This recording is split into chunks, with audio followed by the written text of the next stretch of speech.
1, a 2, a 1. It's time for the Better Horses radio show. So let's saddle up and ride as we explore the Western way of life, horses and cows, family and friends, a relationship with the land, and a relationship with God. It's all here on Better Horses Radio. Now let's hit the trails with the Better Horses team. And welcome to Better Horses. We appreciate you joining us, and let's go right into the team. My name's Ed Adams. And I'm Merle Arbo. And we appreciate everything you guys are doing as far as getting us emails and information about Better Horses. But let me tell you, this is going to be a very nice show because it's going to be very diversified in conversations. Yeah, we got a great show coming up. As a matter of fact, Sally Batton, a lifelong horsewoman, is going to come to us with a broad range of experience and over 20 years, Merle. And what I like talking to her is she was the director of riding and the varsity equine head coach at Dartmouth College in Hanover, New Hampshire. And what I really enjoyed is she started the Athletic Equestrian League up there in the East. Oh, good. Okay, that's cool. I was actually just judging a collegiate show this weekend in Lincoln, Nebraska. So I have a special interest in the collegiate horse shows. And we also got to talk to somebody about fly control. Oh, Paul Fredericks, yes, from United Mosquito and Fly Control. And he's got a lot of good information to share about the pesky little flies that come out every year when it gets 80 degrees, like we've been experiencing. It's never too early to talk about flies and now for something completely different. Somebody that was a member of the National Miniature Donkey Association. We grabbed Ladonna Mangile from Joplin, Missouri. And she's going to talk to about a special sale that they have, a miniature donkey sale, which is going to be June 21st and June 22nd. It's going to be very exciting. And so all that's coming up on this show. But first, a guy that says he can never get a word in edgewise. Here's a word from Steve Stafford at Risen Ranch Cowboy Church. Hey, folks, good to be with you once again. You know, the other day, some of our children here at the church were outside playing. They were playing this game called hide and seek. Some of us will remember that when we were kids as well. You know, when everybody goes hides except for one and they count. Well, this little one that day, it's so cute. She goes 1, 3, 7, 10. Ready or not, here I come.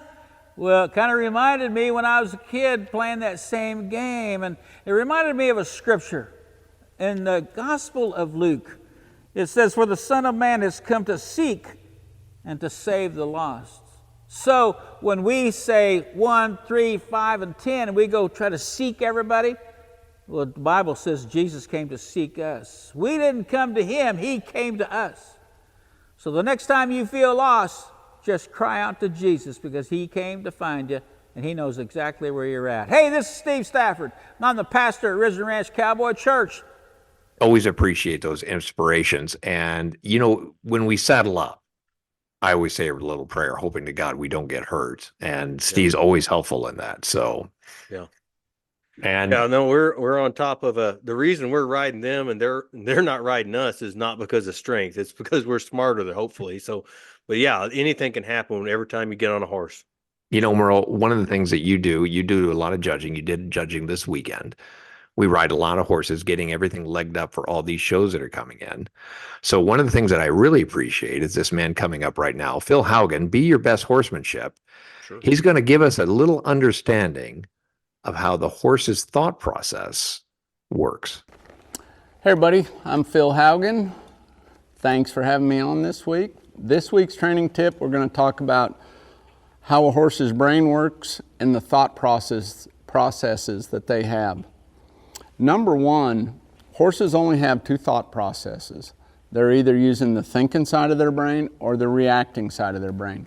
Now, it's taken me a long time to figure this out, but with the thinking side and the reacting side, in both cases, there are triggers that cause a horse to use one side of their brain or the other. Now, on the reacting side, it's always has to do with anxiety or insecurity-based events, okay? Just like a colt that you're teaching to halter break, you're teaching to lead, okay? That colt resists because there is a trigger that stimulates the reacting side of their brain that causes them to become claustrophobic, feel restrained, and then they panic and pull back, okay? That's a trigger. Well, just like a horse that in a performance event, say like in the roping, a trigger that causes that horse to go back to using the thinking side of their brain is like when you go in to rope a steer or rope a calf and that horse feels your body sit and it feels your body send that signal that you're going to stop or change speeds. Well, the reacting side of their brain is something that's very valuable to us in some ways, because just like in the speed events, here's an example, really good example, and this is something a lot of you will be able to relate to. In any kind of event that takes a lot of speed, just like the barrel racing. In the barrel racing, really and truly, about 4 times during a run, you stimulate the reacting side of their brain, which stimulates the flight instinct, okay? Or that self-preservation mode. When you drop your hand and you go down the alleyway and you ask that horse for all the run they've got, you're stimulating that reacting side of their brain, okay? When you go into that turn, that feel, that signal that you send them before you pick up on that bridle rein, that's the trigger that flips that switch back to where they're using the thinking side of their brain, and then you can control speed and direction. Well, in that event, 4 times during the run, you stimulate the reacting side of that horse's brain, okay? So the trigger to stimulate the reacting side of their brain is ask them to run as fast as they can go.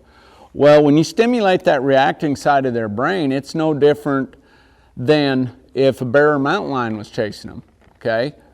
I don't think a horse can differentiate between a rider asking them to stimulate their flight instinct or a predator, because we are predators, okay? Now the trigger to bring them back to using the thinking side of their brain has got to be that feel, that timing, that balance.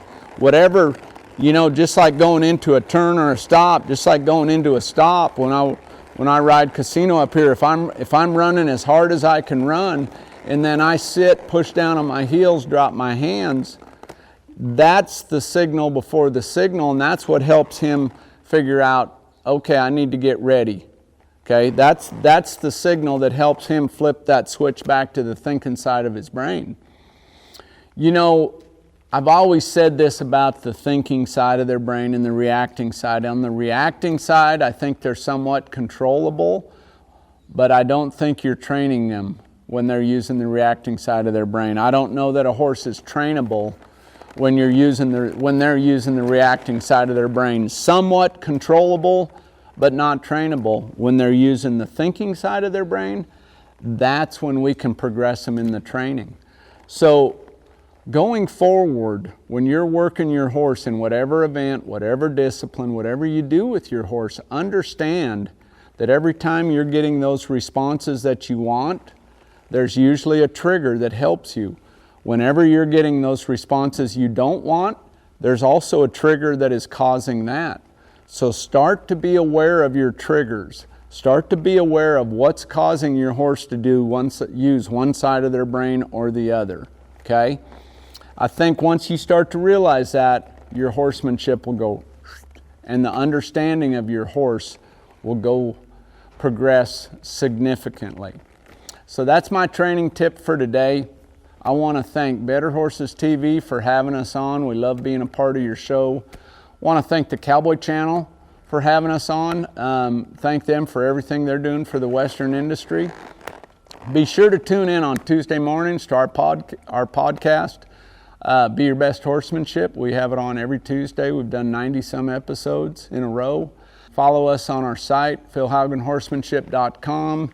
Instagram at Phil Haugen Horsemanship, and on Facebook. Hey, have a great week of training. God bless today and every day. Be your best.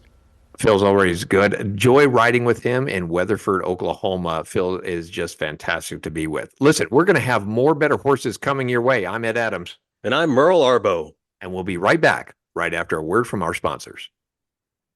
Internal parasite control is critical to your horse's health, but isn't always easy. Some worms are as stubborn as they are dangerous. Luckily, there's Panicure Fenbendazole from Merck Animal Health. It works in a powerful and extremely safe way, so it's tough on parasites, but gentle on horses, making it a safe choice for foals, weanlings, and even thin or debilitated horses. Consult your veterinarian for assistance in the diagnosis, treatment, and control of parasitism, and ask how Panicure can become part of your deworming strategy. Learn more at MerckAnimalHealthUSA.com.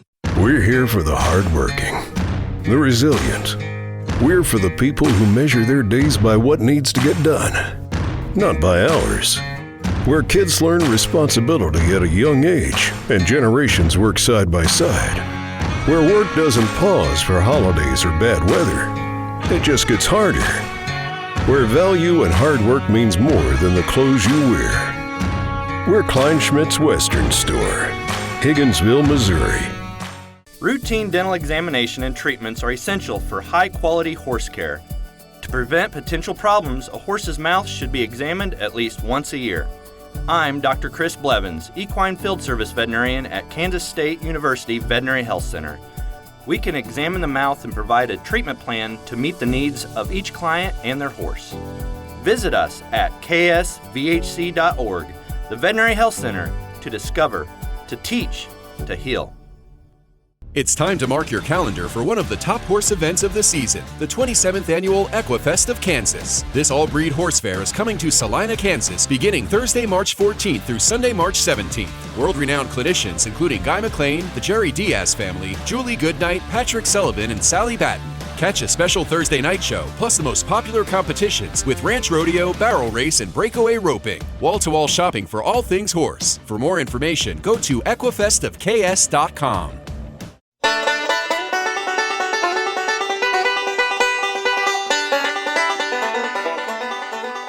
And welcome back to Better Horses. I can't tell you how much we appreciate everybody listening in and participating, and appreciate everybody's feedback. If you haven't heard of Better Horses, check out betterhorses.com. We also have a TV show that's on RFD and the Cowboy Channel. We have a newspaper coming out 4 times a year, and we also have our radio podcast, and very happy to bring it forward as we have a lot of great lineups, as we promised you at the beginning of the show. As we talked about getting better with your horses, we have Sally Batton. She's a lifelong horse person and highly educated, I might say. Sally has her bachelor's degree at the Lake Erie College in Ohio, and she has a master's degree at Dickinson University in New Jersey, to tell you how much collegiate background she has. She was also the director of riding and varsity equestrian head coach at Dartmouth College in Hanover, New Hampshire from 1990 to 2019.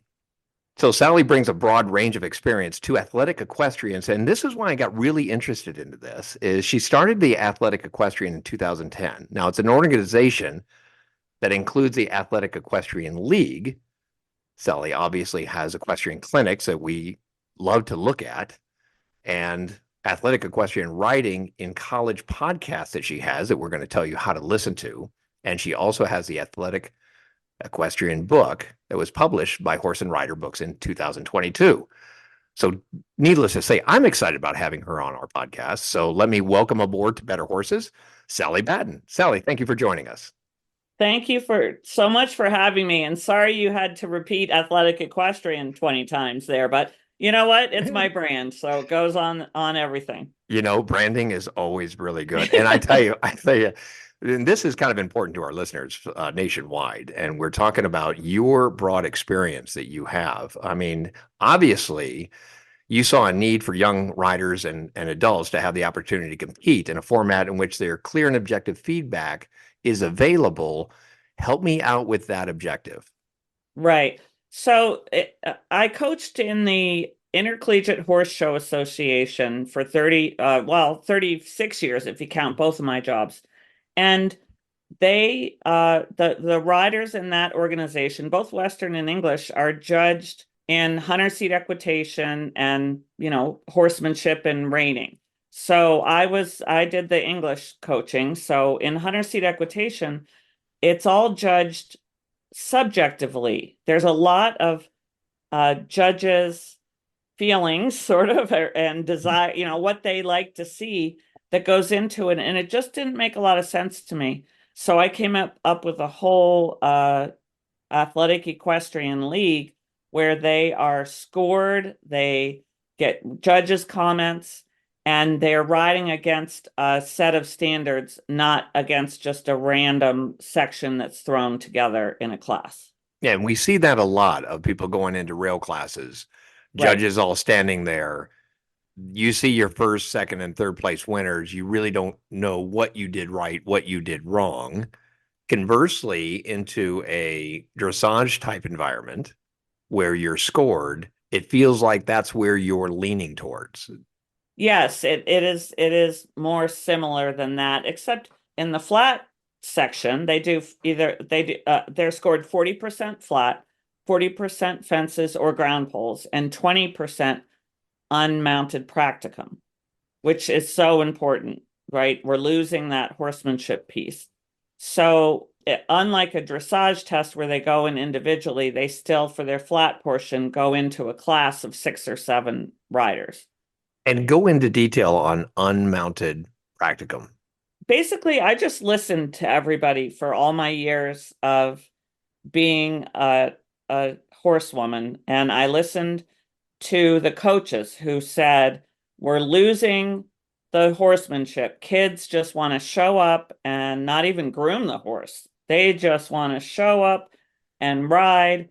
I listened to the parents who said, we don't want to stand there for 8 hours and watch them ride for 5 minutes at the beginning and 5 minutes at end. So in the AEL, they ride one after the other. They stay on the same horse for flat and fences.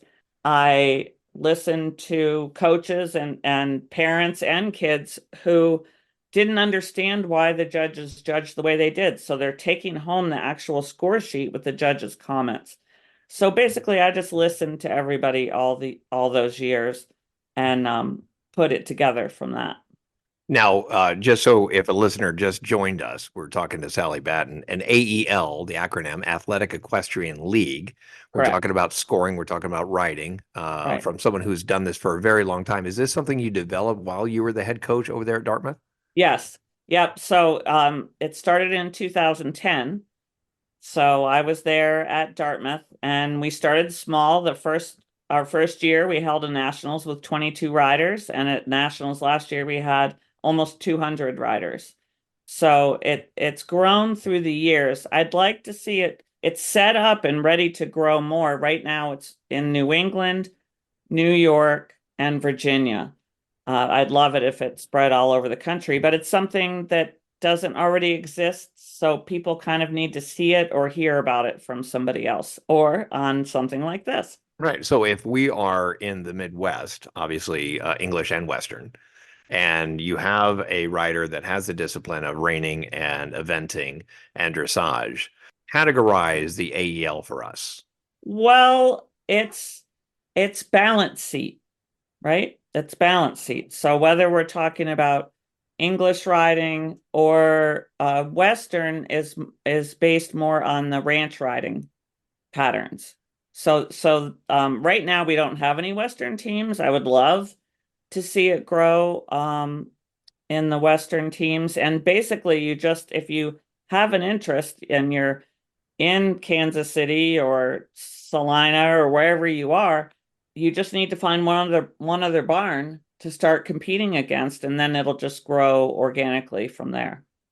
So for all our listeners that are listening to this interview, don't think that I'm not going to get with Sally so that she sends us our videos so we can have some training tips into our TV show so that we can actually take some detailed look at this. And I think this is very good. Now, let's go back into your director of riding when you were the head coach over there at Dartmouth College. Talk to me about how the students have changed, how your riders have changed. You've been doing this since 1990 to 2020.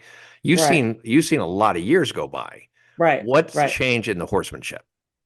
Well, I think that I have seen riders becoming more athletic, where in the good old days when I learned how to ride, it was never talked about cross-training off your horse or doing yoga. My team rode with me 4 days a week plus they did a yoga mobility class, plus they trained twice a week in the varsity gym with a trainer, and they did spinning once a week. So all of this stuff was all incorporated. And so that's really what led me to write my book, The Athletic Equestrian, is I wanted to let all of the riders out there who maybe possibly don't have access to any instruction or to quality instruction, just a kind of a how-to of different position tips. I have a lot of training tools that I use, and how I could help more people is through this book that was published in 2022, I think. Yeah, it was 2022. I'll verify that. That's exactly right. So yes, and my next book, Equisize, I'm holding up the first copy, the first hard copy. It's going to be released at the end of March. And this, talk about a workout, this is like mounted aerobics. And so at Equifest of Kansas, I'm going to be doing a session one on Equisize, one on rider training tools, and one on perfecting your 2-point over fences. I think you're touching on something that is very important, is the athleticism needed to get on these highly athletic horses is very understated. It continues to be understated. And we see a lot of marathoners and triathletes. You almost have to get to that level if you really want to compete. Yeah, I beg to differ a little bit. I think, yes, if you're doing high level, eventing where you're galloping across a cross country course, if you're doing some of those high level sports, but I think for the average rider, you do need to have where the fitness is so important is just learning body awareness. If you never grew up doing any team sports or any type of athletics, when the coach says, okay, you need to drop your tailbone to help bring the horse into a downward transition, you might not even literally know how to do that. So it sort of our job as the instructors to change the vernacular and also teach these riders how to use their body more effectively to help the horse, not hinder the horse, right? That's what's so important. And that brings to my next question. What is the most common mistakes you're watching riders do that you have to get them through that seems to be a common denominator? I'd say that the most common problem is the swinging lower leg. And you know what? I also teach some Western riders. It's not my main thing, but I teach something called the power leg.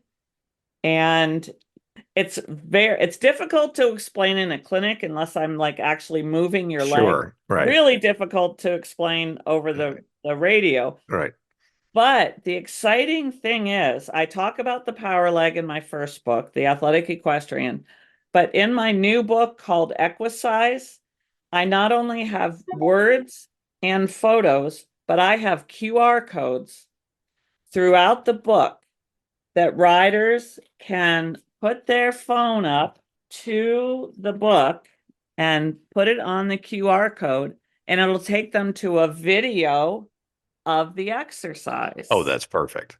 That's perfect. So in the Equisize book, I talk about the power leg again, and you actually get a video so that you can see it instead of just read about it. Out of all of the interviews we've done, I threw that question out to a lot of trainers. Yeah. I can honestly say swinging the lower leg was never mentioned before. And no way. It has never been. Well, there's always it's a priority setting, right? Like, get a connection with the bit, or, multiple industry problems that we have that everybody tries to teach right off the bat. Right. That was a really good tip that I think our riders really haven't focused in on. That's very, very important. Right. Now, if for our listeners out there, how can they get your book? How can they get more information on the Athletic Equestrian, and where do they go? Okay. For more information on the Athletic Equestrian League, they can go to athleticequestrian.com. And for everything, my store, they can get my books. And to find out everything about Equisize, they can go to equisize.com, and it's EQUICIZE. Okay, let's say that one more time. Make sure everybody got it. EQUICIZE, equisize.com. And we'll follow up that on our show notes into the podcast so that everybody has it.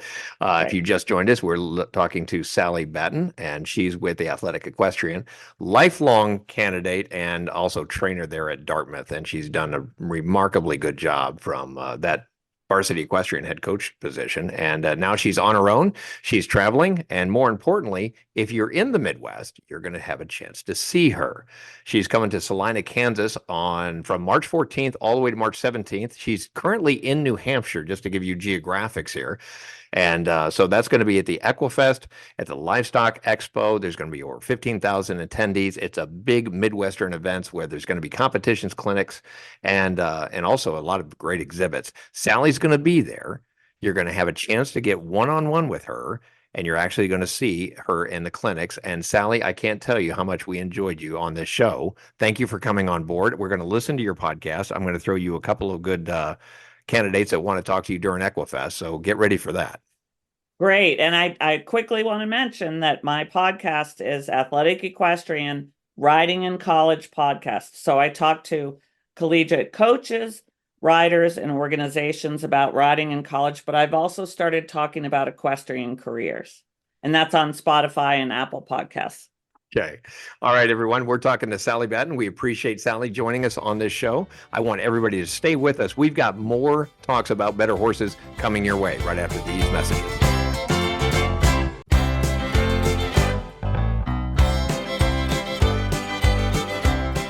And welcome back to Better Horses. I'm your co-host, Merle Arbo, along with my friend Ed Adams. Always ready to talk to you about the most interesting information we have. Yes, and my lovely bride, Susie Arbo. Hi, everybody. Welcome to Better Horses. So our third segment is sponsored by heritagetractor.com. It's about time getting out. The grass is starting to get green. But if the grass is getting green, guess what's on the way next?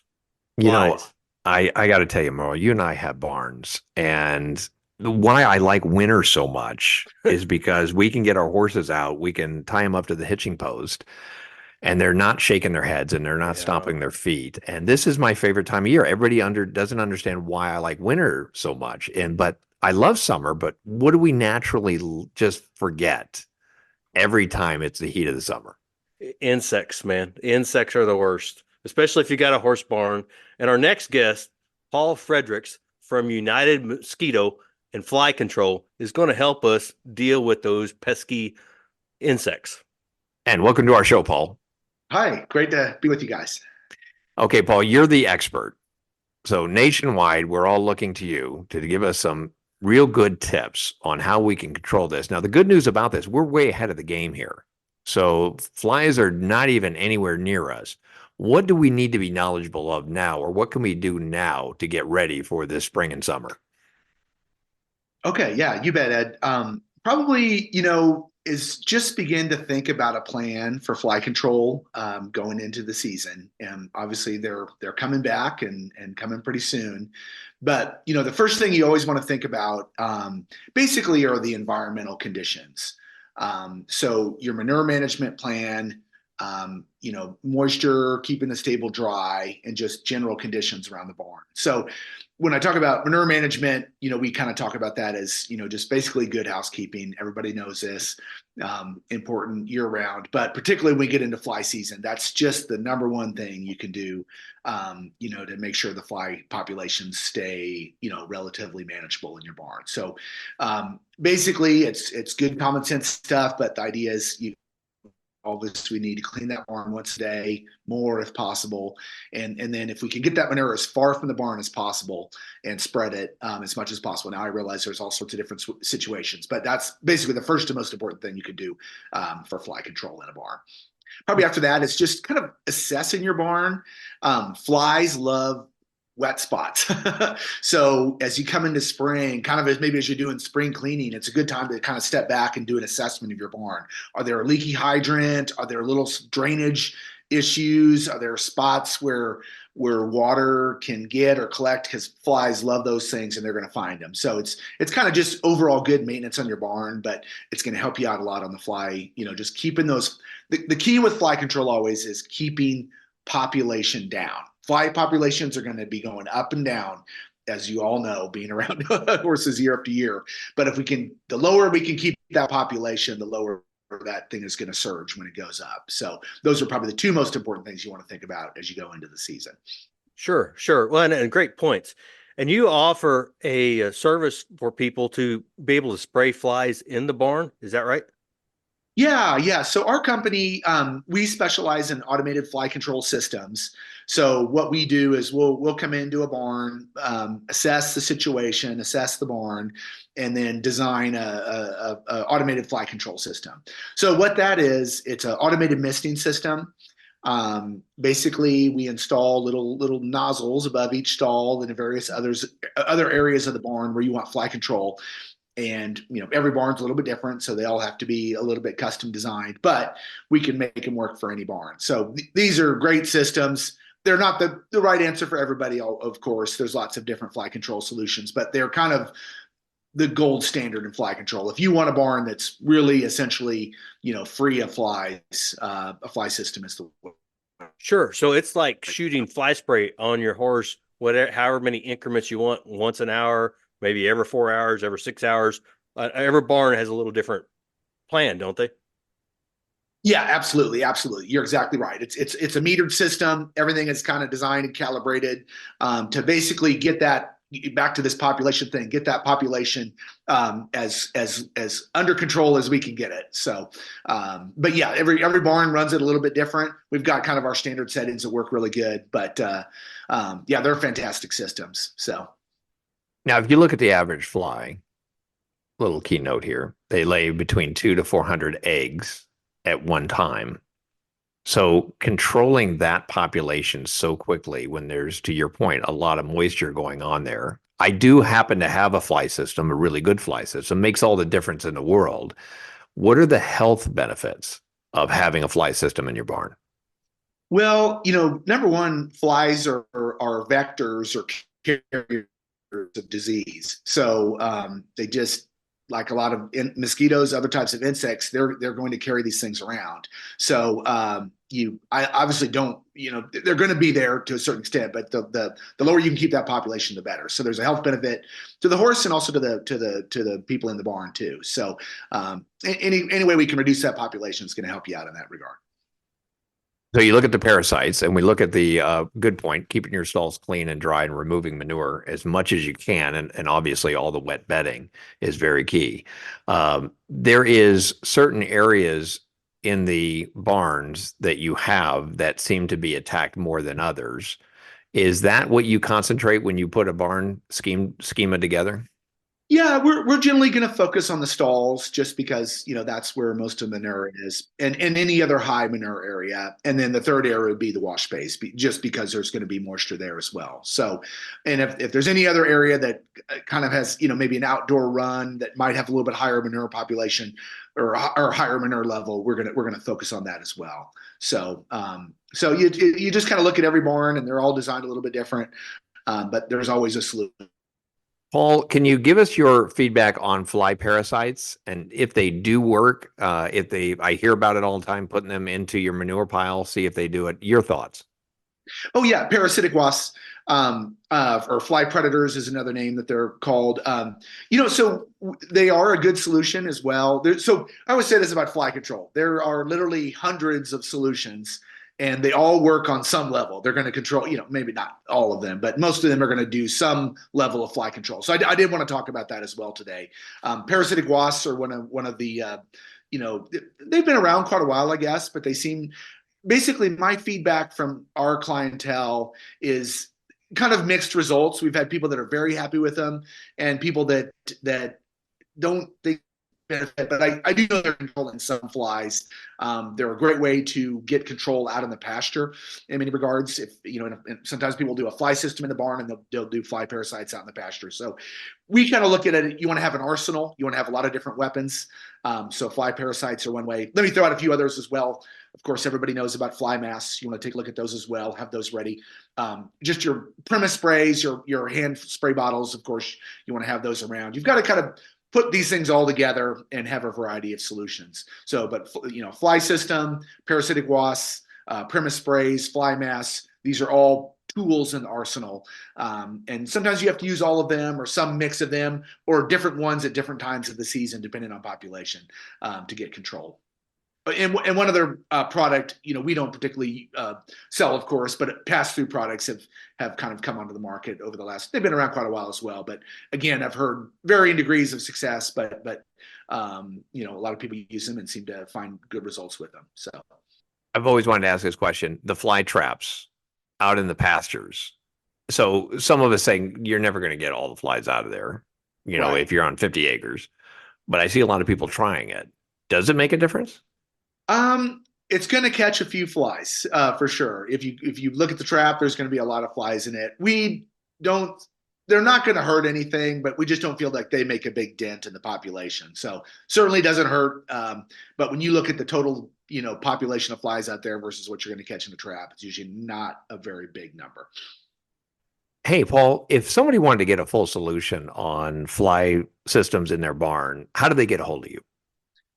They can find us on the web at unitedmosquito.net, Facebook, United Mosquito, or call or text anytime at 913-558-3814. That's perfect. Now, Merle, this means that you and I have to have a fly system in our barn before spring hits. Yes, I think that's a good goal. You already got one, and I'm looking into them. I think they're a very valuable resource, especially in the barn. Like flies are just nuts, and especially in summer, everything. We got cows out behind here too, so that probably doesn't help things. Right. And as Paul knows, he does get the testimonial. I'm very happy with this system. It's United Mosquito and Fly Control. Paul, thank you for joining Better Horses. We want to have you come back, give us some more detailed about parasites, and that was very informative. All right. Thanks so much. Enjoyed chatting with you guys. All right, everyone. Stay with Better Horses. We've got more information coming your way. I'm Ed Adams. And I'm Merle Arbo. And we'll be right back right after these messages. Hi, I'm Dr. Dylan Luter, a specialist in equine performance medicine at the Kansas State University Veterinary Health Center. Our new service focuses on lameness diagnosis, advanced imaging, physical therapy, and regenerative medicine for horses with injuries preventing them from performing at their best. We can treat a variety of conditions and design a customized rehabilitation plan to meet the needs of each client and their horse. Visit us at ksvhc.org, the Veterinary Health Center, to discover, to teach, to heal. Hi, I'm Tommy with Heritage Tractor. Whether you're looking to maintain your yard or your whole ranching operation, Heritage Tractor has John Deere mower and tractor packages that make work fly by. With a variety of horsepower and attachment configurations, we have a package to best fit your needs and budget. To learn more about these exclusive packages, visit us in store or online at heritagetractor.com. Legendary products, extraordinary service, that's our heritage. Established in 1956, the Pinto Horse Association of America was formed to welcome all types of equines and maintain their show records and pedigrees. PTHA currently has over 88,000 members with 157,000 registered Pintos. There are currently 3 separate registries: the Color Registry, the Solid Registry, and the Long Ear Registry. We welcome all levels of competition within a family-friendly environment. Become a member, register, and add value to your horse. For more information, check out the website pintoworld.com. Runny nose, cough, fever. It's flu season for humans and horses. Like human flu vaccines, equine flu vaccines must be updated to protect against the flu strains circulating now. Merck Animal Health's flu-containing vaccines include the most current flu strains, protecting your horse from illness and time-missed training because of it. Talk with your veterinarian about Prestige flu vaccines and learn more about the science of advanced protection at prestigevaccines.com. We're here for the hardworking, the resilient. We're for the people who measure their days by what needs to get done, not by hours. where kids learn responsibility at a young age and generations work side by side, where work doesn't pause for holidays or bad weather. It just gets harder. Where value and hard work means more than the clothes you wear. We're Kleinschmidt's Western Store, Higginsville, Missouri. It's time to go with United Mosquito and Fly Control's premier fly system for fly control in your barn, providing relief for horses from the stress of fighting flies, and also makes the barn more pleasant for everyone in the barn. Easy, effective, and safe. With United Mosquito and Fly Control, we provide a full service. You as the barn owner don't have to do anything. We go everywhere and take care of everything with our friendly fast service. Call today at 913-558-3814 or email Paul at unitedmosquito.com. It's time to mark your calendar for one of the top horse events of the season, the 27th Annual Equifest of Kansas. This all-breed horse fair is coming to Salina, Kansas, beginning Thursday, March 14th through Sunday, March 17th. World-renowned clinicians including Guy McLean, the Jerry Diaz family, Julie Goodnight, Patrick Sullivan, and Sally Batton. Catch a special Thursday night show, plus the most popular competitions with ranch rodeo, barrel race, and breakaway roping. Wall-to-wall shopping for all things horse. For more information, go to equifestofks.com.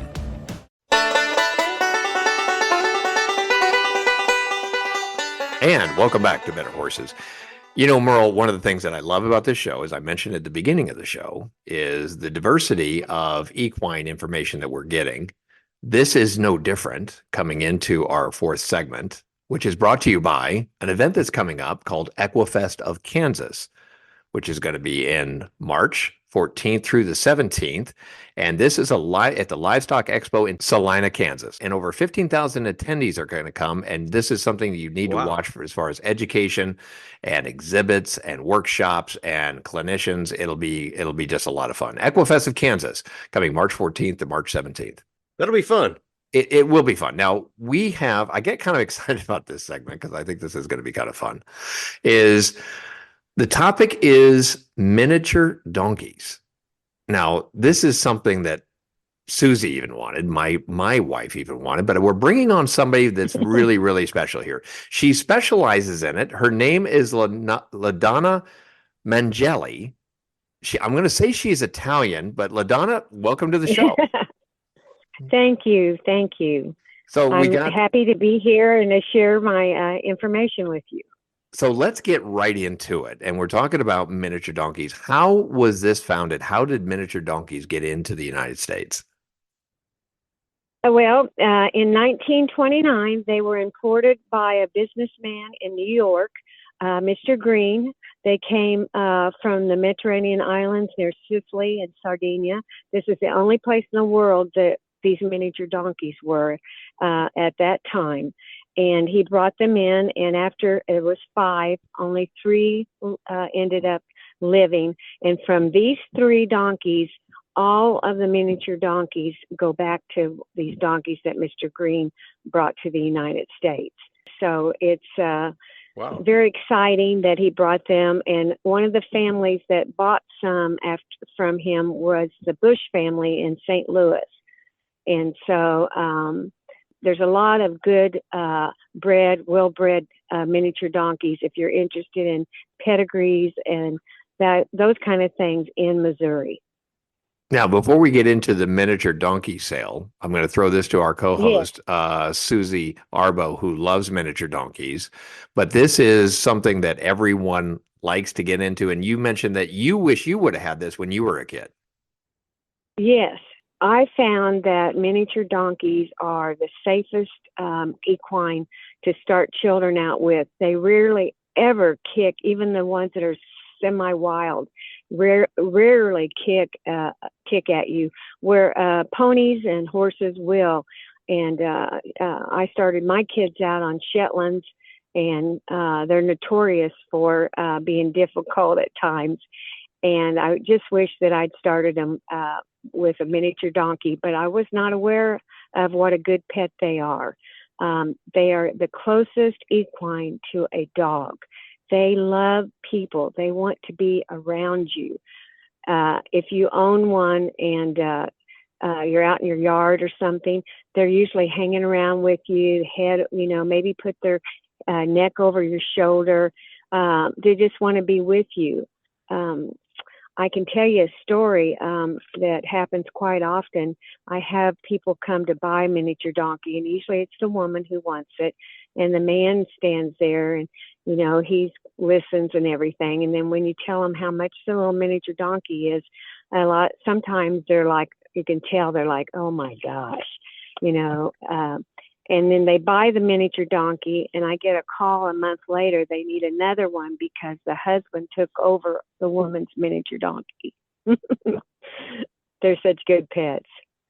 Okay, so let's get this in perspective with your listening audience. So these are small size donkeys. Now they're 36 inches tall, and they're what, 2 to 4? Okay, so walk that through for me.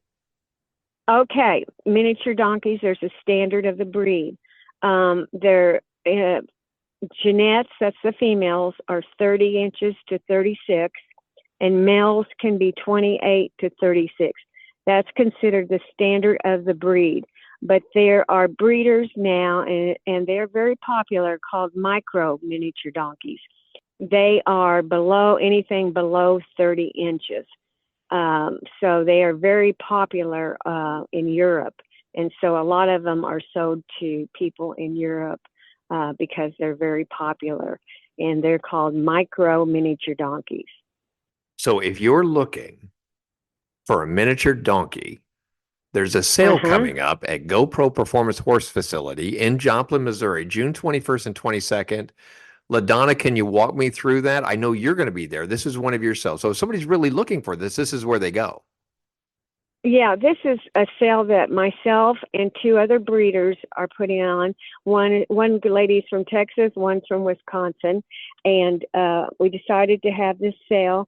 We wanted to show places people could showcase their donkeys to breeders, and then new people just starting new farms, or someone who's excited and wanting a miniature donkey. But this sale we're trying to showcase the best donkeys that they have from their farms. And so we decided to have a sale like this. There hasn't been one similar to this in over 20 years for miniature donkeys. And this is the first sale that we actually had people coming from overseas to be at the sale. They've bought at the sales 20 years ago, but there's never been any people that came. So we're just really excited that they're coming to this sale, and to look at their donkeys, and then they'll go back and they'll share it with their breeders in their countries. But that's the first time that we've had people from overseas that actually come to the sale. So you don't want to miss this. It's going to be one of the biggest attended miniature donkey sales that you can have. It's called the Breeders' Classic Miniature Donkey Sale, and it's going to be June 21st and 22nd. As she just mentioned, this is going to be held at the GoPro Performance Horse Facility in Joplin, Missouri. You can get real information on the website, but you can also call Ladonna Mangile at 417-438-5841. Ladonna, thank you very much for joining Better Horses and giving us a real historical background on these miniature animals. Oh, you're welcome. That is fabulous. You're so welcome. I have always been amazed at how popular these miniature donkeys are getting. You know what? That's our show. Merle, I want to thank you for joining us. And as we wrap up this show, let everybody know, Equifest of Kansas. We mentioned it once, we'll mention it twice, and it's March 14th through the 17th at the Livestock Expo Center in Salina, Kansas. And I also want to mention that the Missouri Rancho Horse Association is coming in March 8th through the 10th at the National Equestrian Center in Lake St. Louis, Missouri. And I know, Merle, you and I are looking through a couple events. Yeah, well, and let's not forget the Pinto World Championship, June 8th through the 22nd in Tulsa, Oklahoma. That's always one of my favorites. And the guys in Texas are already calling me. The National Cutting Horse Association is going to be their Super Sweepstakes, March 20th through April 14th. That'll be at the Will Rogers Memorial Center in Fort Worth, Texas. And that's presented by the Beach Fork Ranch. And that's going to be also fun to watch. So I want to take a second real quick and thank our sponsors, Kleinsmith's Western Wear, Pinto Horse Association of America, Heritage Tractor, and Equifest of Kansas. And you know what? We'd like to thank all the listeners and our viewers and our readers at Better Horses, as they can listen to us on RFD, the Cowboy Channel. We also have a newspaper coming out. And special thanks to our radio producer, Brianna Johnson, and our TV producer, Kelly Creech. So as always, and always remember, I want you to be good buckaroos and buckarettes out there. Mind your mom and dads, and no matter how old they are, be brave, but don't take any chances. So for next time, I'm Ed Adams. And I'm Merle Arbo. Happy trails, and always ride for the brand.